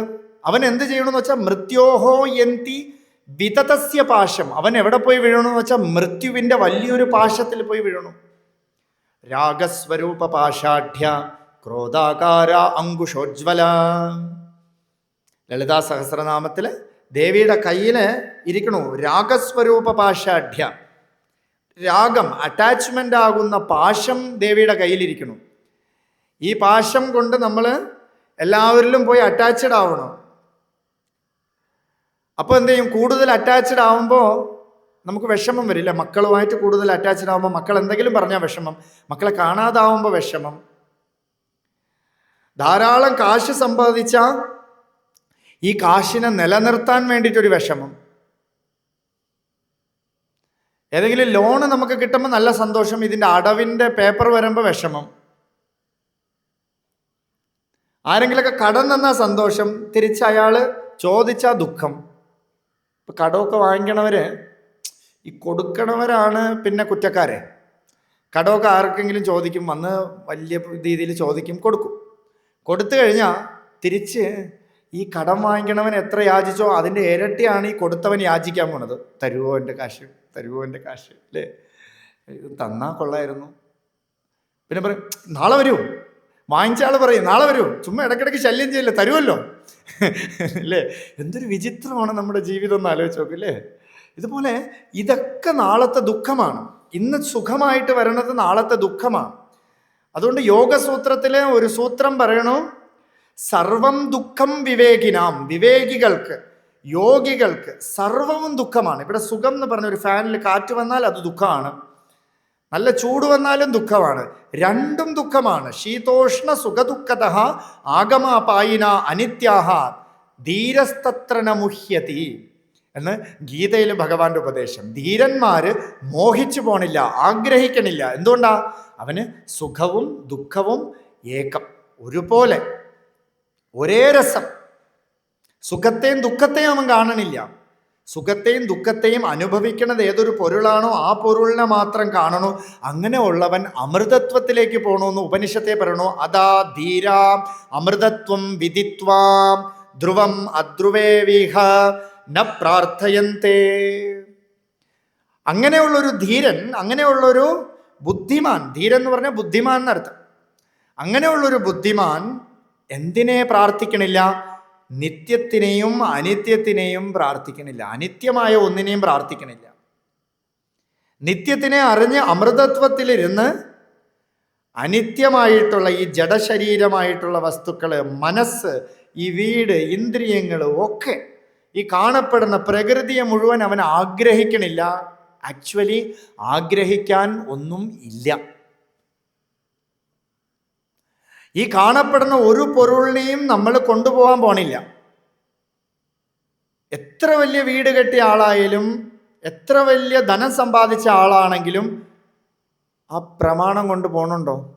അല്ലേ, ഇതെൻ്റേതെന്ന് നമ്മൾ പറഞ്ഞുകൊണ്ടിരിക്കണു. മരിച്ചു കഴിഞ്ഞാൽ ഈ പ്രമാണം എടുത്തിട്ടാണോ മൂപ്പര് പോണത്? ഇല്ല, ഇതെല്ലാം ഇവിടെ ഇട്ടിട്ടാ പോണത്. ഒന്നും കൊണ്ടുപോകാൻ പറ്റില്ല. അനാത്മാക്കളെല്ലാം ഇവിടെ തന്നെ ഉണ്ടാവും. അനിത്യമായ പൊരുളെല്ലാം ഇട്ടിട്ടാ പോണത്. ഇന്നലെ വരെ ഇഡലി കൊടുത്ത ശരീരം കൂടെ ഇവിടെ ഇട്ടിട്ടാ പോണത്. കുറച്ച് മുമ്പേ കൂടെ ഇഡ്ഡലി ചട്നി വേണമെന്ന് പറഞ്ഞു, രസവട വേണമെന്ന് പറഞ്ഞു വാങ്ങിച്ചു കൊടുത്ത ശരീരമാണ് ഇതാ കിടക്കണം. എല്ലാത്തിനെയും നമ്മൾ ഇട്ടിട്ട് പോകണം. ആക്ച്വലി നമുക്ക് ഒന്നുമേ ഇല്ല ത്യജിക്കാൻ. ഒരു പൊരുൾ നമുക്ക് ത്യജിക്കാനേ പറ്റാത്തൊരു പൊരുളുണ്ട്, അതിനെ നമ്മൾ കാണണില്ല. ഞാനുണ്ട് എന്നൊരു അനുഭവത്തെ നമുക്ക് ത്യജിക്കാൻ പറ്റുമോ? ശരീരത്തിനെ നമുക്ക് ത്യജിക്കാം. ജീവത്യാഗം ചെയ്തു എന്നൊക്കെ പലയിടത്തും കാണാം. അല്ല, ആത്മഹത്യ ചെയ്തു എന്നൊക്കെ പറയുന്നുണ്ട്. ശരീരത്തിനെ നമുക്ക് ത്യജിക്കാം. മനസ്സ് ഏതെങ്കിലും ഒരു പൊരുളിലേക്ക് അറ്റാച്ച്ഡ് ആയിരിക്കണ മനസ്സിനെ മാറ്റി വേറൊരു പൊരുളിലേക്ക് കൊണ്ട് നമുക്ക് സ്ഥാപിക്കാം. പക്ഷേ എന്നെ, ഞാൻ ഉള്ള അനുഭവത്തിനെ നമുക്ക് ത്യജിക്കാൻ പറ്റുമോ? ജനിച്ച തൊട്ട് ഇതുവരേക്കും ഞാനുണ്ട് എന്നൊരു അനുഭവത്തിനെ എടുത്ത് ത്യജിച്ച് കളയാം എന്ന് ആർക്കെങ്കിലും തോന്നാൻ പറ്റുമോ? അതുണ്ട്, ഉള്ള പൊരുളാണ്. അതിനെ അറിയണവൻ അമൃതത്വത്തിലേക്ക് പോവും. അതിൽ നിന്നും അന്യമായിട്ട് ചെറിയൊരു പപ്പടത്തിനോടുകൂടെ ആശ വന്ന അത് വലിയൊരു ദുരന്തമാണ് എന്ന് മഹർഷി ഇവിടെ പറയണു. അതാണ് ഈ അപ്പളപ്പാട്ട്. അങ്ങനെയുള്ള അപ്പളം ഇട്ടു പാര് അത് ഷാപ്പിട്ട് ഉണ്ണ ആശയെ തീര്. ഈ പാട്ട് സാന്ദർഭികമായിട്ട് മഹർഷി അവിടെ പാടി. ഈ പാട്ട് പാടിക്കൊണ്ട് തന്നെയാണ് ആ അപ്പളം ഉണ്ടാക്കിയത്. ഇതിന് ശേഷം ആ അമ്മ പപ്പടം വേണമെന്നോ മകന് നല്ലത് കൊടുക്കണമെന്നോ ഇങ്ങനെ കൊടുക്കണമെന്നോ ഒരു ചിന്തയും വന്നിട്ടില്ല. നോക്കൂ, നമ്മൾ ഒന്നിനെ എതിർത്തുകൊണ്ട് നമ്മൾ അതിനെ ഇല്ലാതാക്കാൻ പറ്റില്ല. എല്ലാത്തിനെയും ഇല്ലാതാക്കാം എന്ന് വിചാരിച്ചുകൊണ്ട് നമ്മൾ ഇറങ്ങിയ ഇന്നലെ വരെ എന്തുണ്ടായിരുന്നോ അതിനപ്പുറത്തൊരു കാര്യം നമ്മൾക്ക് വന്നു ചേരും എന്നല്ലാതെ നമുക്ക് ഒന്നിനെയും നമ്മൾ ഇല്ലാതാക്കാൻ പറ്റില്ല.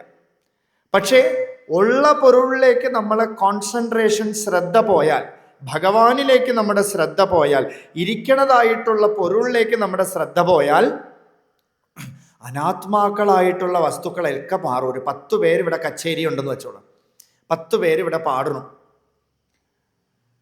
ആ 10 പേര് ഇവിടെ പാടുന്ന സമയത്ത് അതിൽ ഒരാൾ എൻ്റെ കുട്ടിയാണെന്ന് വെച്ചോളാം. എൻ്റെ കുട്ടിയും ആ കച്ചേരിയിൽ പാടണുണ്ട്.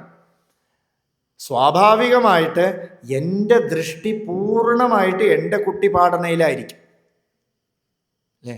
കോൺസെൻട്രേഷൻ എപ്പോഴും എൻ്റേത് എന്ന് പറയണതിലായിരിക്കും.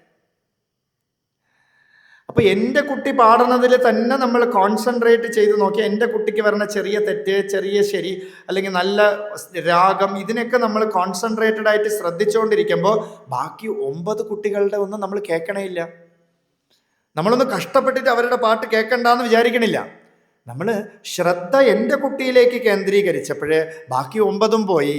അതുപോലെ ശ്രദ്ധ നിത്യപ്പൊരുളിലേക്ക്, ആത്മവസ്തുവിലേക്ക് ശ്രദ്ധ നമ്മൾ കൊടുത്തു കഴിഞ്ഞാൽ മറ്റു പൊരുളെല്ലാം പോവും.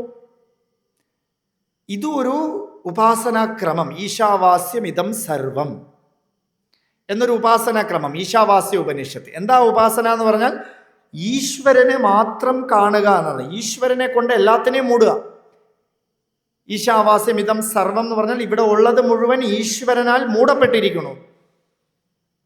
അങ്ങനെ നമ്മൾ കണ്ടാൽ ഈ ഇരിക്കണവരെല്ലാം ഈശ്വരൻ, ഈ മൈക്ക് ഈശ്വരൻ, ഈ ഫോൺ ഈശ്വരൻ, ഈ അമ്പലം ഈശ്വരൻ, ഇവിടുത്തെ എല്ലാവരും തൂക്കണവര്, പാചകം ചെയ്യണവര്, സെക്രട്ടറി, പ്രസിഡന്റ്, എല്ലാവരും ഈശ്വരൻ എന്ന് വെച്ചാൽ അർത്ഥം അവരുടെ ചൈതന്യത്തെ മാത്രം കാണുക എന്നർത്ഥം. ആ ചൈതന്യത്തിനെ മാത്രം കാണണോ അവൻ, മറ്റതെല്ലാം പോയി. അതിനെ മാത്രം നോക്കുമ്പോൾ ഈ ശരീരം പോയി, ശരീരത്തിനെ നോക്കുമ്പം അതും മറഞ്ഞു പോയി.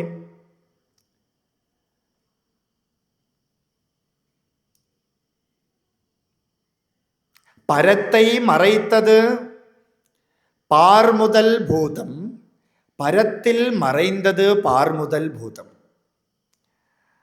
പരത്തെ മറൈത്തത്, പരം എന്ന് പറഞ്ഞാൽ നിത്യസിദ്ധമായിട്ടുള്ള പൊരുൾ, പരംപൊരുൾ.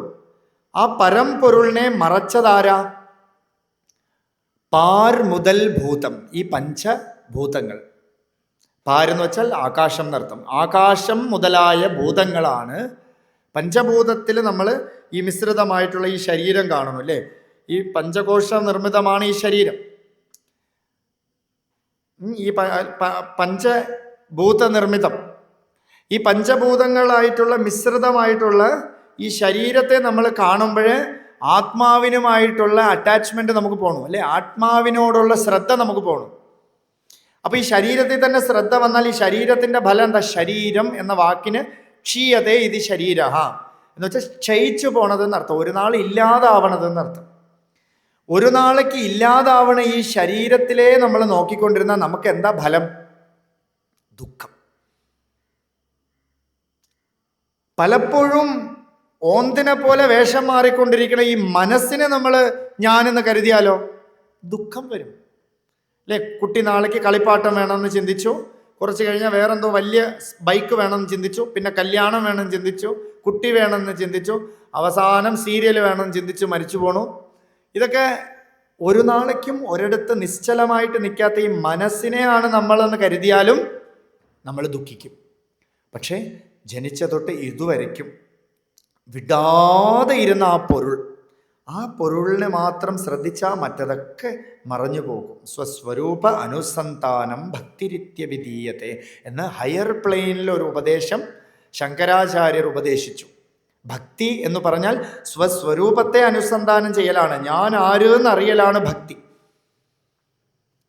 ആ ഭക്തിയിൽ തന്നെ നമ്മൾ ലയിച്ചിരുന്നാൽ മറ്റതെല്ലാം പോയി, അനാത്മാക്കളെല്ലാം പോയി. അപ്പം പരத்தை മറൈത്തത് പാർമുതൽ ഭൂതം, പരത്തിൽ മറൈന്തത് പാർമുതൽ ഭൂതം. ആത്മാവിനെ മാത്രം ചിന്തിച്ചുകൊണ്ടിരിക്കുമ്പോൾ ഈ പഞ്ചഭൂതം മുഴുവൻ പോയി. ഈ പഞ്ചഭൂതം എന്ന് പറയുന്നത് ഈ പ്രകൃതിയാണ്, പ്രപഞ്ചം, അല്ലെ? നമ്മൾ പ്രപഞ്ചം എന്നാണ് പറയണത് ഇതിന്.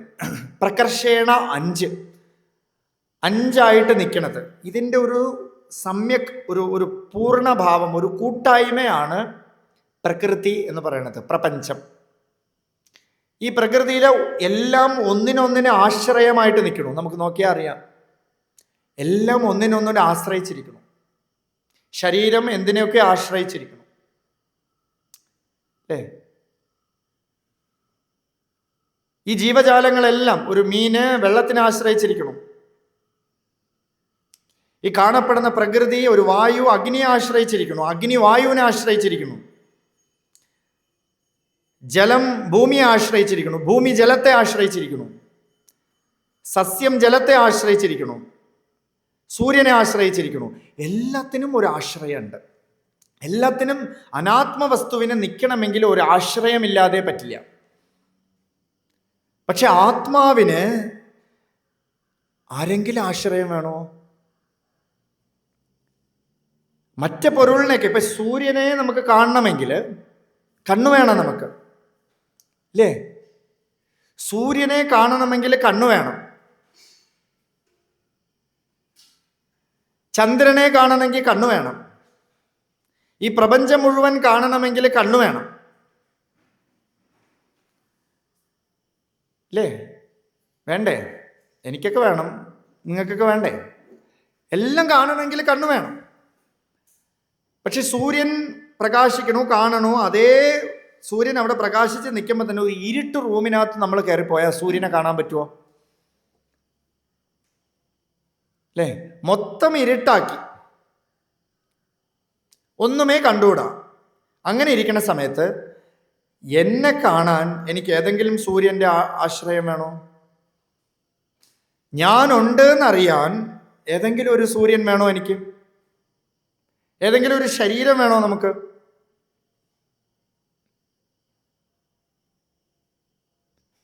നതത്ര സൂര്യോ ഭാതി ന ചന്ദ്രതാരകം നേമ വിദ്യുതോ ഭാതി കുതോയമഗ്നി തമേവ ഭാന്തം അനുഭാതി സർവം തസ്യ ഭാസ സർവമിതം വിഭാതി. ഞാൻ ഇല്ലെങ്കിൽ സൂര്യൻ പോലും അപ്രസക്തമാണ്. സൂര്യൻ പ്രകാശിക്കണമെന്ന് കാണണമെങ്കിൽ ഞാൻ എന്നുള്ളൊരു പ്രകാശം വേണം. ഇത് വലിയൊരു പ്രകാശമാണ്. പക്ഷെ നമ്മൾ ആ പ്രകാശത്തെ അറിയണില്ല. ആ പ്രകാശം കൊണ്ടാണ് എല്ലാത്തിനെയും കാണുന്നത്, അല്ലെ? ആത്മാന്നൊരു പൊരുളില്ല, ഇത് പരിണാമമാണ് നടക്കുന്നത് എന്നാണ് പലരും പരിണാമ സിദ്ധാന്തം പറയണത്.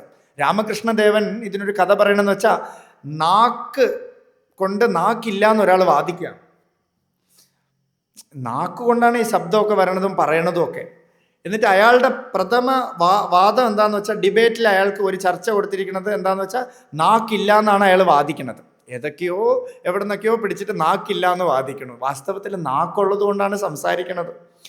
ഇതുപോലെ ആത്മാവുള്ളത് കൊണ്ടാണ് ഈ ശരീരമുള്ളത്, മനസ്സുള്ളത്, വെളിയിലേക്ക് വിക്ഷേപം വരണത് ഒക്കെ. മരിച്ചുപോയ ആള് ഭാഗവതരാണെങ്കിൽ കൂടെ പാടണില്ല. നല്ല പാചകക്കാരനാണെങ്കിൽ കൂടെ രാവിലെ പോയി ഇഡ്ഡലി ഉണ്ടാക്കാൻ പോണില്ല മരിച്ചു പോയവര്. എന്ന് വെച്ചാൽ സത്ത് പോയി, അല്ലേ? സത്തുമായിട്ടുള്ള സംബന്ധം പോയി എന്നല്ലാതെ സത്ത് ഒരു കാലത്തും പോവില്ല എന്നാണ്. നാസതോ വിദ്യതേ ഭാവോ നാഭാവോ വിദ്യതേ സദാ ഉഭയോരപി ദൃഷ്ടോന്തഃ അനയോഹോ തത്വദർശിഭിഃ. സത്ത് ഒരു കാലത്തും ഇല്ലാതിരിക്കില്ല, അസത്ത് ഒരു കാലത്തും ഉള്ളതുപോലെ നിൽക്കില്ല. മരുഭൂമിയിൽ കാണപ്പെടുന്ന നീര് പോലെയാണ്. മരുഭൂമിയിൽ എത്ര പഠിച്ച സയൻസ് പഠിച്ച് ഉറപ്പിച്ച ആള്, അത് റിഫ്രാക്ഷൻ അറിയണ ആള് കൂടെയും പോയി നോക്കിയാൽ വെള്ളം കിടക്കുന്നത് പോലെ കിടക്കുള്ളൂ. പക്ഷെ ഒരു ഡ്രോപ്പ് വെള്ളം നമുക്ക് കുടിക്കാൻ പറ്റില്ല. അതുപോലെ അനാത്മാക്കള് വന്ന് പ്രതിഫലിച്ച് നിൽക്കണു, പക്ഷെ വാസ്തവത്തിൽ അവർക്ക് ആത്മാവില്ലെങ്കിൽ ആശ്രയമില്ല. എന്നെ കാണാൻ എനിക്ക് ടോർച്ചോ വേണ്ട, ഒന്നും വേണ്ട. ഞാൻ ഒന്നിനും ആശ്രയിച്ചല്ല ഇരിക്കണത്. എൻ്റെ ശരീരം കാണണമെങ്കിൽ, ശരീരത്തിൽ ഒരു കൊതുകടിച്ചത് കാണണമെങ്കിൽ എനിക്ക് കണ്ണ് നല്ലവണ്ണം വർക്ക് ചെയ്യണം. എൻ്റെന്ന് അഭിമാനപ്പെടുന്ന ഈ ശരീരം, ഞാൻ അഭിമാനപ്പെടുന്ന ഈ ശരീരത്തിൻ്റെ മുതുകുപോലും നമ്മൾ കണ്ടിട്ടില്ല,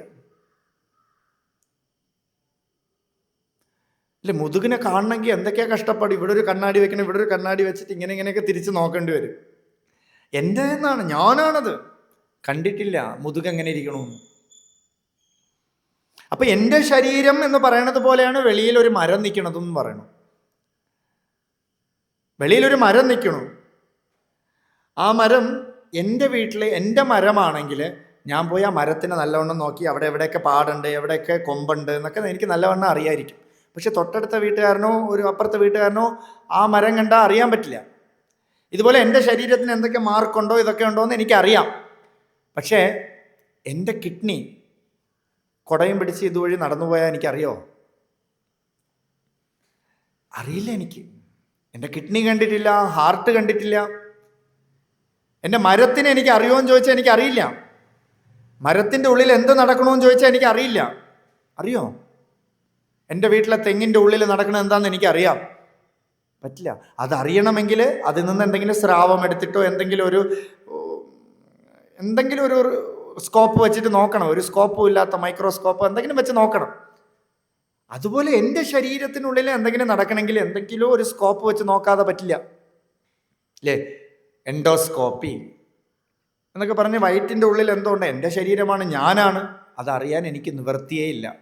അപ്പോൾ അറിവുള്ളത് നിത്യനിരന്തരമായിട്ട് അറിവേ സ്വരൂപമായിരിക്കണം. എൻ്റെ സ്വരൂപത്തെ ഞാൻ അറിയാതെ അനാത്മവസ്തുവിനെ അറിയണതെല്ലാം എനിക്ക് ദുഃഖത്തെ തരും. അതുകൊണ്ട് ഇവിടെ സ്വരൂപനിഷ്ഠയായിട്ടാണ് സന്യാസി ഇരിക്കേണ്ടത്. യാജ്ഞാവൽക്യൻ എന്നൊരു ക്യാരക്ടർ ഉപനിഷത്തിൽ വരും. ഈ യാജ്ഞാവൽക്യൻ എല്ലാത്തെയും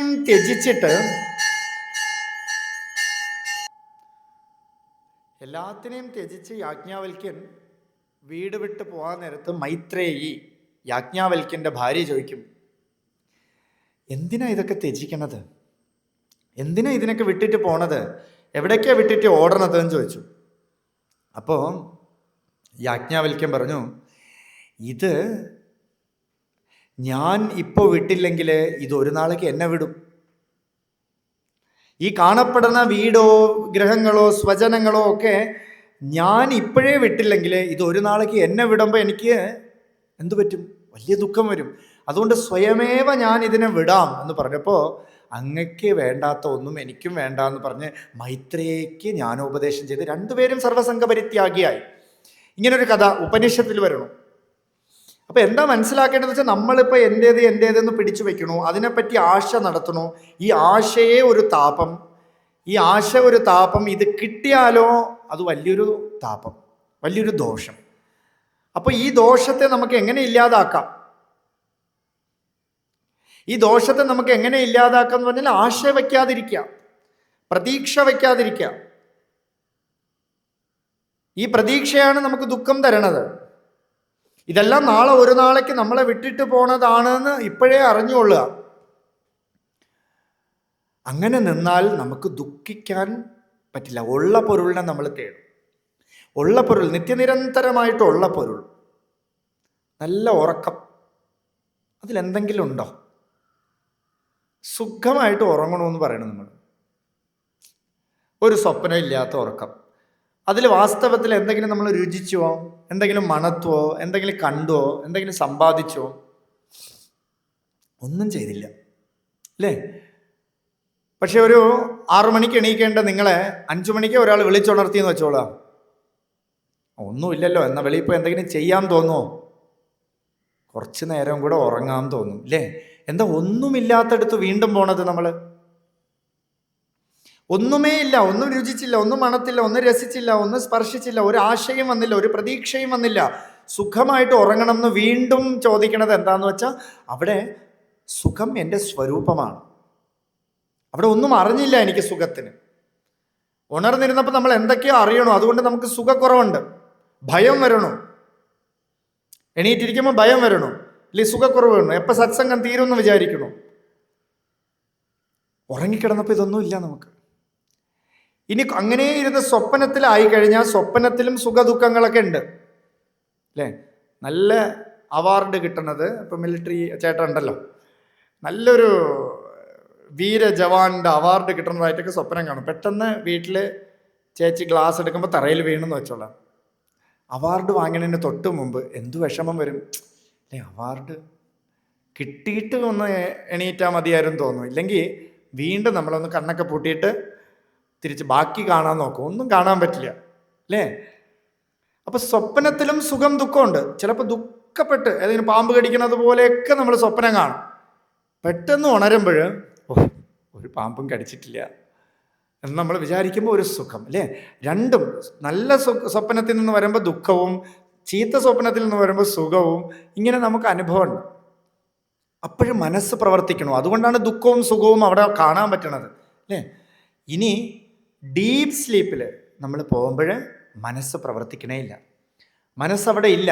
എങ്കിൽ പിന്നെ രാവിലെ എണീറ്റ് കഴിഞ്ഞാൽ അവിടെ എന്തുണ്ടായിരുന്നു എന്ന് ചോദിച്ചാൽ എല്ലാവരും എന്തുത്തരം പറയും?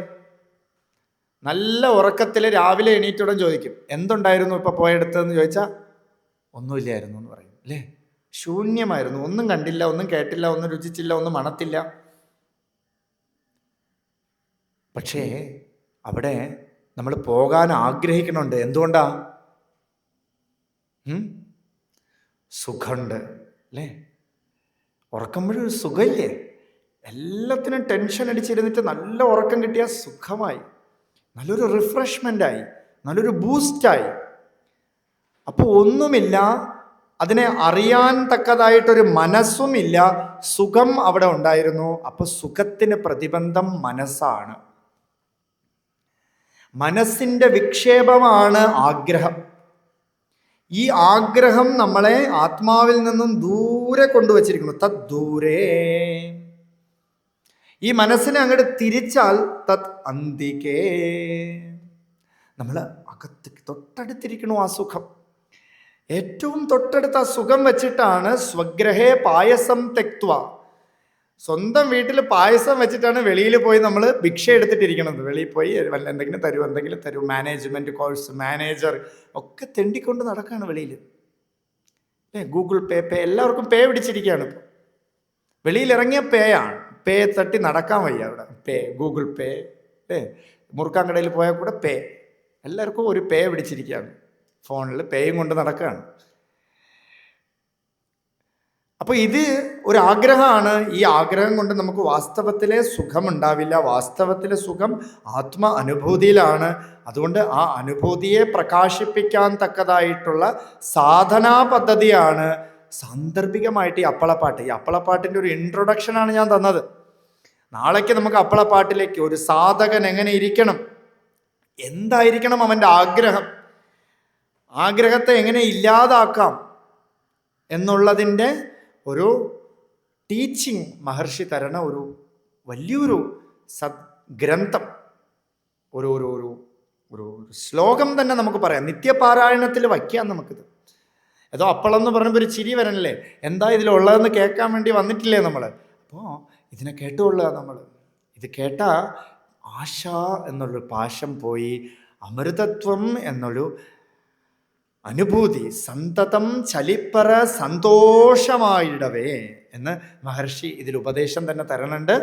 തുടർന്ന് നമുക്ക് ഈ അപ്പളപ്പാട്ട് ഇനിയുള്ള 2 ദിവസത്തിൽ കാണാം.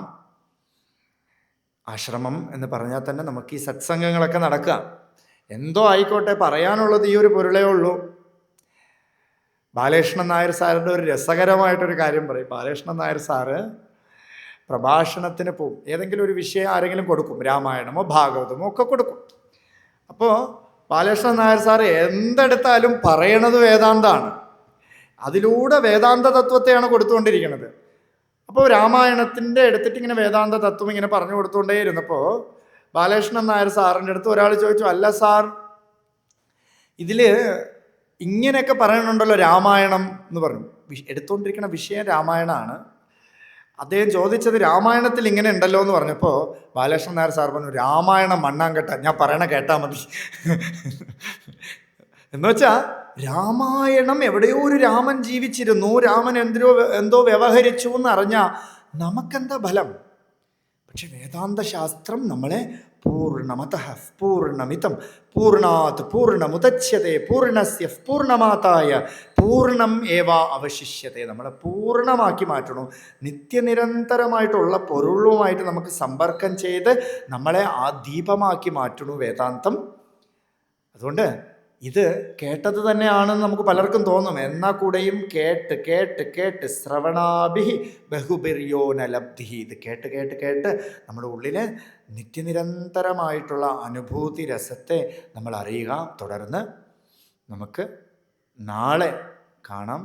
വൈകുന്നേരത്ത് നമുക്കിവിടെ അടുത്തുള്ളവരൊക്കെ വന്നാൽ അധ്യാത്മ സാധന എന്ന് പറഞ്ഞ ഒരു വിഷയത്തിനെ കുറിച്ച്, അധ്യാത്മം എങ്ങനെ ഇരിക്കണം, നാമജപം നാമസങ്കീർത്തനം എങ്ങനെയായിരിക്കണം, ഒരു ജീവിതം, ഒരു ഹൈന്ദവൻ്റെ ജീവിതം, ഒരു ഹിന്ദുവിൻ്റെ ജീവിതം, ഒരു സനാതനധർമ്മിയുടെ ജീവിതം എങ്ങനെ ആയിരിക്കണം എന്നുള്ളതിനെ കുറിച്ചൊക്കെ നമുക്ക് ആരെങ്കിലൊക്കെ ഉണ്ടെങ്കിൽ ചർച്ച ചെയ്യും. കുട്ടികൾക്ക് ചർച്ച ചെയ്തിട്ട് കാര്യമില്ല. പോലെ ആരെങ്കിലൊക്കെ ഉണ്ടെങ്കിൽ ഒരു ധർമ്മി ധാർമ്മികമായിട്ട് എങ്ങനെ ജീവിക്കാം എന്നുള്ളത് നമുക്ക് ഒരു ചർച്ചയിലൂടെ നമുക്ക് കാണാം. വൈകുന്നേരം പറ്റുമെങ്കിൽ അങ്ങനൊരു സെക്ഷൻ നമുക്ക് വച്ചിട്ടെടുക്കാം. രമണ സദ്ഗുരു രമണ സദ്ഗുരു രമണ സദ്ഗുരുരായ രേ, രമണ സദ്ഗുരു രമണ സദ്ഗുരു രമണ സദ്ഗുരുരായ രേ, രമണ സദ്ഗുരു രമണ സദ്ഗുരു രമണ സദ്ഗുരുരായ രേ, രമണ സദ്ഗുരു രമണ സദ്ഗുരു രമണ സദ്ഗുരുരായ രേ. അരുണാചല ശിരോദ്ഭൂത സമ്പ്രദായ പ്രവർത്തക